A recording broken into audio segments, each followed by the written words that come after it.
आमरस पुरी समर्समधला सर्वात आवडता पदार्थ। तर सर्वात पहिली आपण कणिक मळून घेऊया। आता कणिक कसं मळायचं हे मला तुम्हाला स्पेशल सांगायची गरज नाही।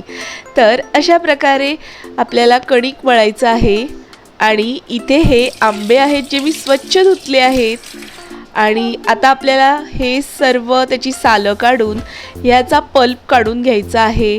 4 चमचे साखर घालायची आहे आणि हे ब्लेंड करून घ्यायचं आहे। त्यानंतर एका जाळीवर हा जो पल्प आहे तो काढायचा आहे। आमरस थोडा दाट दिसला तर थोडंसं पाणी घाला आणि इथे आपला आमरस तयार आहे। इथे मी पुऱ्या लाटतेय, तर अशा प्रकारे आपल्याला दाटसर पुऱ्या लाटायच्या आहेत आणि बघू शकता टम्म अशा पुऱ्या फुगल्या आहेत। तयार आहे आपली आमरस पुरी।